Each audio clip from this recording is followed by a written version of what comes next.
Honourable home minister, honourable home minister, honourable home minister, एक second. हाँ, okay, one second, your mike will be on.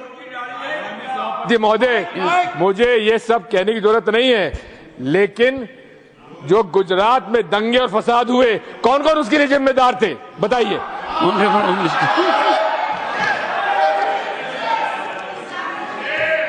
मान्यवर, मैं ध्यान से बारीकी से पूरे संवाद को सुन रहा हूं।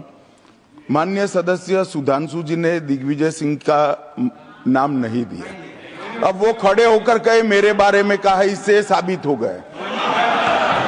और अभी भी मौका है, आपने नहीं कहा है कि 26/11 के हमले में आरएसएस का हाथ था, तो अभी खड़े होकर माइक चालू कराकर बुलवा दीजिए माननीय। और आपत्तिजनक बात है, मैंने ये बात कभी नहीं कही है, ये आप लोगों का प्रचार है। मेरी आपत्ति इस बात की थी कि सभी माननीय सदस्य ने और बात कही है कि अब हमारे तरफ ऐसे ऐसे मुसलमान थे और वैसे वैसे मुसलमान हम लोग की तरफ थे। ये पूरे समाज के साथ, पूरे अल्पसंख्यक समाज के साथ अपमानजनक बात है। और माननीय सभापति महोदय, आप बताइए, माननीय गृह मंत्री जी, आप वहां पर थे, गृह मंत्री थे जब दंगे हुए थे, तो आप लोगों का क्या रोल था, ये जन जाए करे। Honourable home minister. मान्यवर, इनको मेरा हुआ ऐसा है कि मैं ही दिखाई पड़ता हूं। आपकी सुनिए, अब सुनिए ना दिग्विजय सिंह, सुनिए, 1 मिनट सुनिए। दंगे शांत होने के बाद 18 महीने के बाद मैं गृह मंत्री बना। दंगा हुआ तब मैं गृह मंत्री नहीं था। सुधांशु त्रिवेदी। संदर्भ में किसी का नाम नहीं लिया। अजीज बर्नी की किताब थी 2611 एंड आरएसएस कॉन्स्पिरेसी, कोई जाके चेक कर ले उसमें कौन कौन कहां कहां था। अब मैं मुसलमानों के बारे में कहना चाहता हूं, मुस्लिम समाज के लिए। बहुत से लोग ऐसे हैं जिनको मुस्लिम समाज की हिस्ट्री नहीं पता है। मैं बताना चाहता हूं, भारत से जब न्यूमेरिक सिस्टम सबसे पहले गया तो अल जहार थे सबसे पहले, जिन्होंने जाके 1793 में जो सूर्य सिद्धांत था उसका अरबी में ट्रांसलेशन हुआ सिंध हिंद।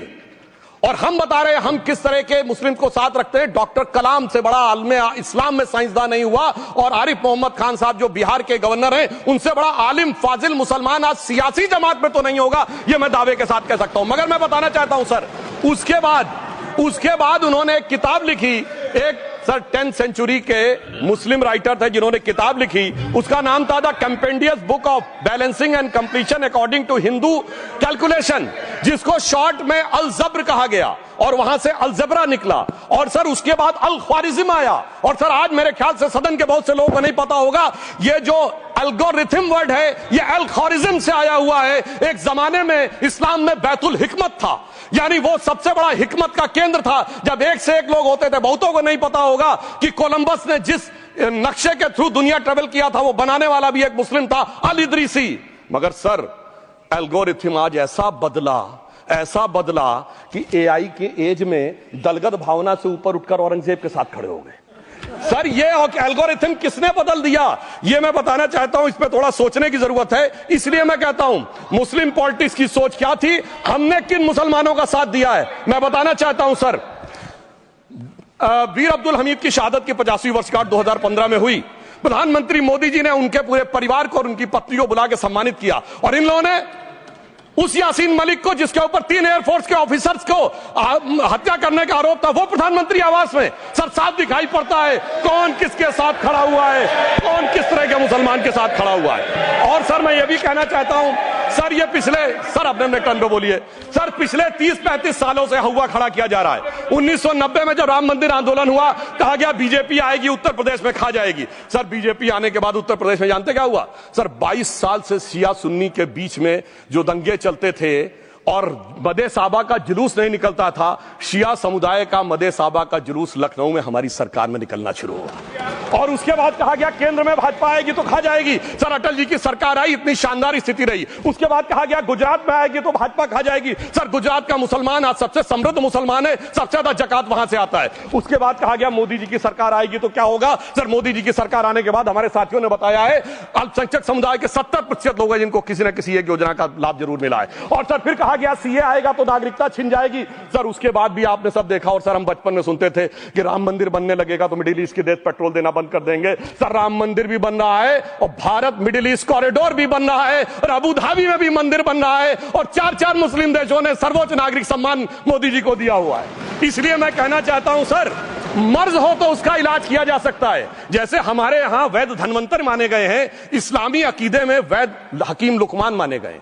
तो कहा गया है उनके लिए कि इसमें क्या रखा है, देखे है जो तू आन के पास, बदगुमा वहम की दारू नहीं लुकमान के पास। यानी मर्ज का इलाज है पर वहम का इलाज तो हकीम लुकमान भी नहीं कर सकते जो आपने पाल कर रखा है। मैं कहना चाहता हूं हम किन मुसलमानों की बात करते हैं। आप गंगा जमुनी तहजीब की बात करते हैं। सर दारा शिकोह औरंगजेब का बड़ा भाई था, उसने उपनिषदों का अध्ययन किया, संस्कृत में अनुवाद कराया और नाम रखा सिर्राए अकबर, यानी वर्ड्स ऑफ गॉड। मैंने किसी को दारा शिकोह की जयंती बनाते हुए नहीं देखा।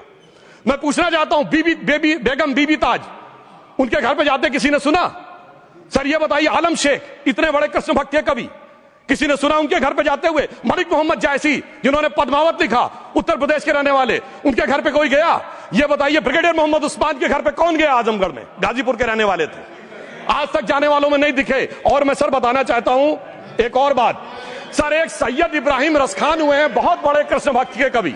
सर जिन्होंने क्या लिखा, उन्होंने कहा मेरा अगला जन्म हो तो भी मैं कृष्ण भक्ति बनना चाहूंगा। मनुष्य बनूं तो ग्वाल बाले के रूप में और पशु बनूं तो गाय के रूप में। उन्होंने कहा मानुस हो तो वही रसखान, बसों ब्रज गोकुल गांव के ग्वारन। जो पशु हो तो कहा बस मेरो चरो नित नंद की धेनु मजारन।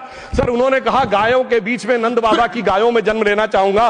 मगर सर आज एक ऐसे नेता आए हैं इस देश में जिनको गायों से बदबू आने लगी है, तो उनके लिए मुझे मेरे मन में भाव आता है सर कि श्री रामचंद्र कह गए सिया से, ऐसा कलयुग आएगा गोपालक श्री यदुवर कुल में एक ऐसा नेता आएगा जिसे बकरे कटने में खुशबू मिलेगी, गौ माता में बदबू पाएगा। रामचंद्र कह गए सिया से कैसा कलयुग आएगा। अब सर मैं एक और बात भी कहना चाहता हूं, हम किनको मानते हैं? सर नजीर अकबराबादी को सुनिए, कृष्ण भक्त के लिए क्या कहा। सर मैं एक बोलना चाहता हूं, बुल्ले शाह ने क्या कहा। बुल्ले शाह ने कहा, अभी होली गुजरी है, उसने कहा था आज होली खेलूंगी मैं, कर बिस्मिल्लाह। उन्होंने आगे कहा अलस्तु बिरबिकुम प्रीतम बोले, सब सखियों ने घूंघट खोले, नाम नबी की रतन चढ़ी। सुनिएगा, नाम नबी की रतन चढ़ी और बूंद पड़ी अल्लाह अल्लाह, आज होली खेलूंगी मैं, कर बिस्मिल्लाह। तो मैं भी कहता हूं अब बिस्मिल्लाह करिए और उसके बाद हमारे इस सहयोग करिए, इस सकारात्मक उसका, वरना अल्हम्दुलिल्लाह जो हम मुसलमानों के लिए और देश के लिए करना चाहते हैं उसमें हमें सफलता जरूर मिलेगी।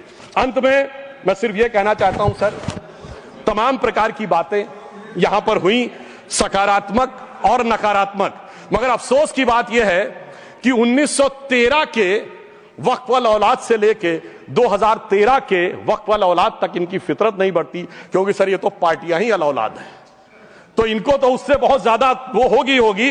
पर मैं सिर्फ अंत में कहना चाहता हूं सर, अपनी सोच बदलिए। आप जिस कश्ती पे सवार होकर इस दरिया को पार करने की कोशिश कर रहे हैं, पिछले 75 साल में नहीं कर पा रहे हैं, 10-12 साल में बहुत हिचकोले खा रहे हैं, तो कश्ती और रास्ता बदलिए। तो इनके लिए अंत में एक पंक्ति कहते हुए बात समाप्त करना चाहूंगा कि इन्होंने कश्ती भी नहीं बदली, दरिया भी नहीं बदला, पर इन डूबने वालों का जज्बा भी नहीं बदला, पर है शौक सफर ऐसा, एक उम्र हुई हमने, मंजिल भी नहीं पाई, रास्ता भी नहीं बदला। अब अगर नई मंजिल पानी है, नई मंजिल की नई सुबह देखनी है, तो मैं कहना चाहता हूं आइए सबको साथ लेकर चलिए। और एक ऐसा वक्त आया है जब मैं जो हमारे किरण रिजिजू जी ने कहा था कि मैंने शम्मा जलाई हवाओं के खिलाफ, तो मैं प्रधानमंत्री मोदी जी की तरफ से कहता हूं कि हमें इल्जाम मत दीजिए, बहुत अफसोस होता है। हमें इल्जाम मत दीजिए, बहुत अफसोस होता है। बड़ी तरकीब से कश्ती यहां तक लेके आए हैं, और बदल देते हैं हम दरिया की लहरें अपनी हिम्मत से। आंधियों में भी अक्सर चिराग हमने जलाए हैं। धन्यवाद।